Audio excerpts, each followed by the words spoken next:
لو انت عايز تزود متابعين الانستجرام زي ما انتم ما شايفين عدد الفولورز ده كله بيوصلني بالثواني، فعايزك تتابع معايا الفيديو ده لحد الاخر وما تنساش انك تصلي على النبي في الكومنتات عشان ربنا يبارك لنا في اللي احنا بنعمله. بالنسبه لقناتنا على تليجرام زي ما انتم ما شايفين عروض المتابعين، لو حابب انك تزود متابعين بالكميات 1000 متابع 5000 متابع ال10 كده عندنا باسعار كويسه جدا والله. دي قايمه بالعروض، رقم الواتساب في اول كومنت. زي ما انتم ما شايفين كده الموقع بيفتح معانا بالواجهه دي، هنيجي نسجل بحساب انستجرام جديد غير الاكونت الاساسي بتاعنا خالص، تمام. وبعد كده بندوس على تسجيل الدخول وهنستنى الموقع بقى لحد ما يحمل معانا. فاعمل لايك للفيديو ده يلا يا صديقي والله، وهننتظر لحد ما الموقع يحمل معانا وهيفتح لنا بالواجهه اللي حضراتكم شايفينها دي. هنلاقي هنا عدد متابعين، عدد لايكات، وفي خدمات للتيك توك برضه، تمام.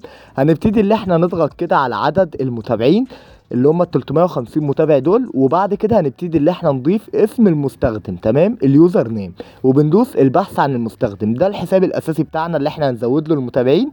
بتسجل الموقع بحساب جديد وبتبعت المتابعين للاكونت الاساسي بتاعك. في تركية صغيره، انت هتلاقي مكتوب 60 في العدد، هتبعت 60 متابع في اول دفعه ليك، تمام. زي ما انتم شايفين الموقع بيبعت لك 350 متابع في كل تسجيله بحساب جديد. فاحنا بعتنا 60 متابع، هنرجع ونعمل تحديث يا باشا زي ما انتم شايفين والله. بدأ في متابعتك 1 ثانية 1 ثانية 6 ثواني 4 ثواني، فكل المتابعات بتوصل بالثواني. هترجع بقى من جديد على الموقع وهقول لك هتعمل ايه بالظبط، تمام. الموقع بالفعل بيبعت عدد فولورز، والموقع اللي زي كده كل تحديثة جديدة بيبتدي اللي هو يبعت لك متابعين على انستا، تمام.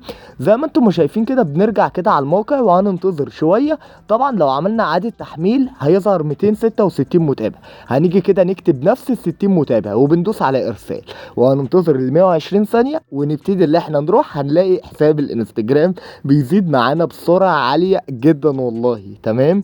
فدي كانت طريقتنا وبس كده. الموقع في اول كومنت، وما تنساش انك تصلي على النبي.